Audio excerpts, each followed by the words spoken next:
Tudo bem, pessoal? Resolvi gravar esse vídeo aqui bem de improviso, não me preparei para falar, inclusive um tema polêmico. Mas olha só, eu estava conversando esses dias com um amigo e ele estava comentando o seguinte, que fez um churrasco na casa dele e ele estava conversando com um amigo que tem um viés bem de esquerda, assim, e eles conversam numa boa, como deveria ser, né? E em determinado momento da conversa surgiu ali, ele fez uma indagação para esse colega que perguntou o seguinte, estavam falando sobre Cuba. E daí ele perguntou assim, mas você queria que tivesse acontecido uma revolução aqui no Brasil como ocorreu em Cuba? Você não acha que a gente ia estar bem pior? E daí esse colega esquerdista ele respondeu, olha, pro senhor, pro doutor, talvez não, porque ele é um cara de posses, é um cara bem de vida, mas pro cara que tá morando lá debaixo da ponte, com certeza essa revolução teria valido a pena, porque lá em Cuba todos têm moradia, saúde, educação, e começou a falar uma série de coisas. E daí ele comentou comigo nessa conversa, e eu parei aqui para refletir, né? Eu sempre gosto de olhar os dois lados, assim, não gosto desse fanatismo, dessa torcida de futebol que virou aí a discussão, mas eu estava pensando o seguinte, hoje, essa pessoa, eu vou falar por Curitiba aqui, tá? O inverso de Curitiba, a cidade onde eu moro. Essa pessoa que mora debaixo da ponte, ela tem a Fundação de Ação Social, a FAS, que vai lá, oferece apoio, pega essa pessoa, dá banho, roupa, comida, refeição, lugar para dormir, tem um curso profissionalizante, um programa de reinserção na sociedade e uma série de coisas que essa pessoa tem a chance de se reerguer. Muitos, é claro, não voltam, não aproveitam porque tem problemas psicológicos, com droga, com bebida, com traumas, infância, então é uma situação delicada. Mas ainda assim, essa pessoa tem essa chance. Depois, se a gente for analisar aqui o percentual de pessoas que moram debaixo da ponte em Curitiba, claro que existem, como em qualquer grande cidade, mas proporcionalmente ao tamanho da população, é uma parte muito pequena em relação ao todo da população. Não quer dizer que não haja pobres aqui em Curitiba. É claro que há, e há muitos, e há favelas, e há uma série de coisas, mas a gente está falando aqui do estado de miséria mesmo, que a pessoa ali realmente não tem nem o próprio para subsistir, o mínimo para subsistir. Então, essa população é muito pequena. Grava isso daí. Agora, vamos pegar alguns dados de Cuba. Na verdade, Cuba, os dados são muito difíceis de se obter por se tratar de uma ditadura. Então, tudo que vem de lá, você já deve olhar com certa desconfiança. Então, esses dados de que não há analfabetismo, de que a saúde é de qualidade, uma série de coisas, todos devem ser colocados sob o escrutínio de você estar recebendo esses dados de um país onde a informação é totalmente controlada. Mas ainda assim, vamos pegar a Venezuela aqui, que isso é um dado interessante. A Venezuela, que foi um país próspero nos anos 90, hoje encontra-se com 96% da população na pobreza, sendo que desses 96, 76% é pobreza extrema. São dados recentes, tá? Eu vou deixar aqui o link na descrição sobre esses dados. E você imagina o que é um país com 96% da população na pobreza. Só não está na pobreza os governantes, o exército, os amigos dos governantes, os amigos do rei, em poucas palavras, como ocorre em qualquer regime socialista. Então, vamos guardar o senso das proporções. Vale a pena você condenar uma população inteira à pobreza, distribuir igualmente a miséria, sendo que não é só a questão da prosperidade financeira, tá? Porque entra a questão do dinheiro, todos teriam um mínimo lá, supostamente em Cuba para viver, mas a gente sabe que não é as mil maravilhas como falam também, que é racionamento de comida, itens básicos como papel higiênico, racionamento de energia, a informação é totalmente controlada, você não tem como acessar livremente a internet, leitura, tudo passa, não há partidos de oposição, não há eleições livres, não há tudo aquilo que você já conhece de uma ditadura, de um fascismo. Essa palavra fascismo, ela caiu muito em depreciação agora, porque qualquer coisa é fascismo, mas quando é para apontar o verdadeiro fascismo de Cuba, por exemplo, onde opositores são calados, exterminados, uma série de coisas, as pessoas não usam esse termo porque está do lado da ideologia que eles defendem, essas pessoas, tá? Porque tem muitas pessoas que são de esquerda, meus amigos, pessoas inteligentíssimas, que condenam duramente o regime de Cuba, tá? Então não dá para fazer essa associação de que todo esquerdista é a favor de Cuba e uma série de coisas. Apesar de que eu li agora recentemente declarações de Lula, Dilma, Boulos, toda essa turma apoiando aí e defendendo o regime de Cuba. Isso, inclusive, me lembra... Eu tô falando tudo isso aqui por causa das manifestações recentes que tiveram e que ainda estão ocorrendo, mas como é uma coisa rara, né? Porque são 60 anos de ditadura dos irmãos Castro ali, que vem desde a Revolução e... finalmente, depois de muitos anos, acho que desde 1994 que não há uma manifestação pública, houve, agora as pessoas foram às ruas clamando por saúde, por vacinas, por que suposta vacina de Cuba também, que até agora não apareceu, e também por liberdade, algo que é assim totalmente novo para uma pessoa. Imagina 60 anos já vivendo nesse regime onde não há liberdade. É uma coisa realmente impactante que pode ser uma primavera latino-americana, talvez. Primavera por quê? Lembrando daquele rapaz que ateou fogo no próprio corpo na Tunísia e começou a Primavera Árabe, onde muitos se rebelaram também contra as ditaduras do Oriente Médio. Mas esse é um outro tema. Só que em relação ao fascismo e essa ditadura de Cuba, eu lembro de uma palestra do professor José Pio Martins, onde ele afirmava ele estava falando sobre ética e moral, sobre se ética é só cumprir as leis, então ele começava com essa provocação. Então a minha palestra aqui não vai durar mais do que 1 minuto, então ética e moral é só cumprir as leis e ponto final. Mas ele citou alguns exemplos, e um deles era de Cuba. Imagine que você não mora no Brasil, mas você mora em Cuba. Tá? Você trabalha para o governo e você foi determinado que você tivesse um papel especial numa coisa que aconteceu. 3 jovens de 16, 17 anos, crianças praticamente, arriscaram suas vidas em um bote desses bem precários, assim, uma embarcação muito precária para tentar percorrer aquele oceano cheio de tubarões ali, que acho que é bem perto, são 90 quilômetros até os Estados Unidos, até Miami. E na saída foram pegos pela polícia e pelo exército cubano, tentando escapar da ilha e da repressão do Fidel Castro. Isso naquela época, né? Porque ele já morreu.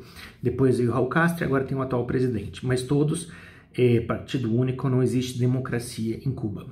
E daí esses 3 jovens foram presos. E sumariamente, ou seja, sem o devido processo legal, foram condenados a pena de morte por fuzilamento em praça pública, por terem cometido o crime de tentar escapar do próprio país, fugir daquela situação. Imagine se você fosse o guarda, o soldado, o policial, que fosse determinado a dar o disparo e assassinar aqueles 3 jovens adolescentes de acordo com as leis daquele país. Então por isso que ele fazia esse gancho, né, que ética e moral não tem a ver com simplesmente cumprir as leis, porque era uma atitude totalmente antiética você assassinar esses jovens aí, imagina a família, os irmãos, o pai, a mãe, por simplesmente tentarem sair do país. E foram fuzilados, e esse paredão de Fidel Castro já é famoso, né? Depois até usaram esse negócio de paredão no Big Brother, coisa também nada a ver até por essa questão de fuzilamento, uma coisa muito macabra, mas eles morreram. E daí eu pergunto, se isso não é um fascismo, onde você não pode sair do país, e se você ao sair é pego e é condenado à morte, se você não pode falar mal do governo, se você não pode criticar, se a imprensa não é livre, se você não tem meios de comunicação com o resto do mundo, tanto que logo após as manifestações, qual foi a primeira coisa que o governo fez? Cortou a internet do país e tornou a ilha incomunicável com o resto do mundo.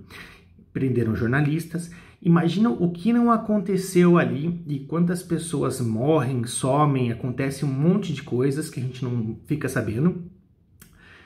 Ao mesmo tempo que racionamento de água, de energia, esse negócio de que, não, olha, todo mundo é pobre, mas não é pobre, assim, é humilde, vive bem, não. Passam fome, tem uma série de coisas ali. Mas o principal seria essa questão de você viver sob um regime totalmente autoritário, sem liberdade nenhuma. E eu aponto aqui também esse duplo padrão que aponta um suposto fascismo hoje no Brasil, onde você tem uma imprensa que bate todo dia no atual presidente, onde você tem a internet totalmente livre, onde você tem uma série de liberdades garantidas, você pode sair do seu país a hora que você quiser, você pode fazer um monte de coisas ali. E em Cuba você não tem absolutamente nada disso, mas os mesmos que apontam aquele suposto fascismo aqui calam-se, vários, né? Não estou generalizando, calam-se diante dessas atrocidades e desse verdadeiro fascismo que ocorre na ilha de Cuba, porque representar uma suposta revolução socialista, onde teoricamente isso teria dado certo. Então, voltando ali àquela questão, será que para mim talvez não tivesse sido boa essa revolução, mas para o cara que mora debaixo da ponte, sim.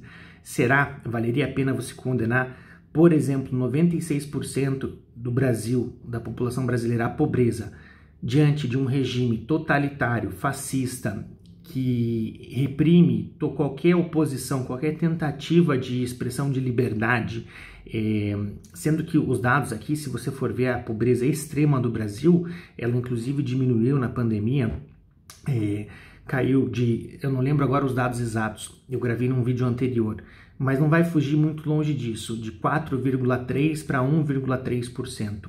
Eu acho que muito foi por causa do auxílio emergencial. Claro que essas formas de medir também são contestáveis e que miséria extrema também é um caso assim, que é a pessoa que sobrevive com $1,90 por dia, alguma coisa assim.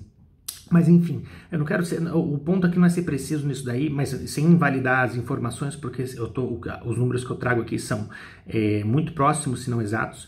Mas assim, essa ilusão de que vamos pegar e vamos dividir tudo e em troca vamos abrir mão da nossa liberdade para que haja uma concentração enorme de poder na mão do presidente ou do atual governante e dos seus amigos, dos seus comparsas do exército que sufocam a população de todas as maneiras, isso sem falar que aqui preza-se muito pelo direito das minorias, isso é um ponto muito louvável aí da esquerda, mas que essa esquerda lá em Cuba, só você vê a história em relação a como que Cuba tratava homossexuais e uma série de coisas.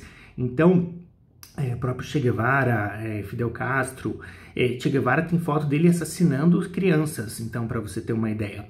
E eu aponto, então, toda essa situação em Cuba agora para a gente colocar a mão na consciência e ver, de repente, olha, poxa, eu acho, aqui tá, eu tenho um viés mais de direita conservador, mas não sou extremista, não defendo pessoas e gosto de ouvir os dois lados e aprendo muito também com os ideais de pessoas da esquerda. Mas tenho minhas convicções. E acho que o fato de Boulos, Lula, Dilma apoiarem esse tipo de regime em nome de um fanatismo, de uma esquerda extrema, eu acho que só faz com que eles percam totalmente a razão dos seus ideais, sem falar em um monte de outras coisas que eu não vou nem entrar aqui nesse vídeo, falando especificamente disso, tá?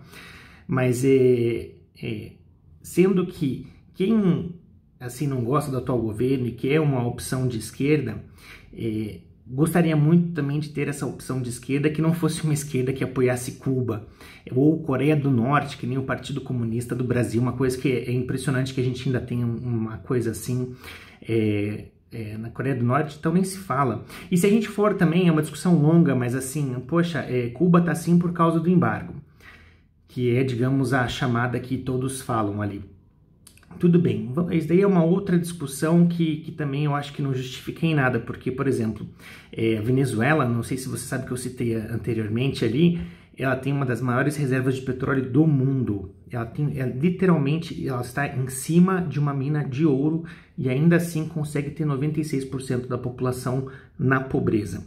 A Argentina, que está caminhando também rapidamente para esse viés, para essa esquerda mais radical, hoje estão fazendo ali, formulando notas de 5 mil pesos e 10 mil pesos, porque o dinheiro se desvalorizou de tamanha forma que estão estatizando coisas, colocando impostos sobre a compra de dólar, limitação, proibir a exportação de carne. Então, o caminho oposto do que o Brasil está seguindo nesse momento. E se for falar então sobre Alemanha Oriental e Ocidental, quem lembra na questão da Guerra Fria, 89, a queda do Muro de Berlim, é só perguntar para que lado as pessoas correram uma vez que o muro tenha caído. Se foi da parte comunista para a parte capitalista ou se foi o contrário. E ainda, se o muro foi criado para impedir que os capitalistas invadissem os comunistas ou se fosse para impedir que os comunistas fugissem para o capitalismo. E tantos outros exemplos que a gente pode utilizar ali, Coreia, por exemplo. Então as Coreias eram unificadas e houve essa divisão. Hoje, quem é que vive melhor? Quem é que prosperou? Quem é que tirou o povo da pobreza? Nos anos 60, a Coreia do Sul era mais pobre que o Brasil. Hoje, se você for ver, a Coreia do Sul é uma potência que tem a melhor internet do mundo, tem Samsung, tem LG, tem Hyundai, tem uma série de coisas aí que disputam pau a pau com os Estados Unidos. População riquíssima, inteligentíssima, super desenvolvida, graças a isso. Enquanto que a Coreia do Norte, se não fosse o apoio da China para ter algumas obras de infraestrutura lá, mas é um povo totalmente isolado do resto do mundo, onde não se pode ter acesso a nada, e o povo é subjugado também sob a mão de um governo tirano, onde esses dias, por exemplo, tinha uma lei que não podia sorrir, porque era memorial. Se você dobrar a foto, se você dobrar o jornal com a foto do Kim Jong-un lá, o pai, você também tem penas terríveis. É um país assim totalmente bizarro, para dizer o mínimo, assim, tá? Então fica toda essa reflexão sobre essa manifestação e o meu apoio aqui àqueles que buscam a liberdade a Cuba, e de esquerda ou de direita, que sejam sempre a favor da liberdade, das liberdades individuais, da liberdade do povo, da democracia, e que a gente possa caminhar juntos, aí aprendendo uns com os outros, mas sempre firmados sobre alguns pilares, como a liberdade de expressão, que também está correndo vários, está sob ataque constante agora, onde você coloca como discurso de ódio qualquer coisa que vá contra uma determinada agenda, onde você não pode questionar resultado de eleições, ou processos eleitorais, ou eficácia de vacinas, ou uma série de coisas, e isso é muito perigoso. Então fica aqui meu voto sempre pela liberdade, para que as pessoas possam se expressar livremente, porque é assim que o livre debate ocorre, e é assim que a gente cresce. A partir do momento que a gente é calado, ou que a gente tem receio de falar certas coisas, a gente cerceia o nosso pensamento, a gente deixa de crescer e começa a se limitar, e o pensamento deve ser sempre livre. Então fica apoio e solidariedade ao povo de Cuba. Espero que de fato esse início aí seja o pontapé inicial de algo muito maior, que eles finalmente consigam a sua liberdade depois de 60 anos sob uma ditadura cruel, que fuzila pessoas que tentam fugir, e uma série de outras coisas, e que eles possam conquistar a sua liberdade, e que nós, aqui no Brasil, saibamos fazer escolhas sábias para não embarcar num caminho da pobreza, de uma série de coisas aí que a gente vê acontecendo muito perto da gente, tá bom? Eu sou Paulo Machado. Se você gostou desse vídeo, eu peço que você deixe o seu like, compartilhe, se inscreva no meu canal. Se quiser conhecer mais sobre mim, é só acessar paulomachado.com. E é claro, se você tem um ponto de vista diferente, deixe nos comentários. Eu estou sempre aberto aqui a aprender, a mudar meu ponto de vista, a rever minhas opiniões. Então, sinta-se à vontade para ter um diálogo saudável e amistoso de uma pessoa que está sempre buscando aprender de uma maneira fraterna, tá bom? Um abraço e até a próxima.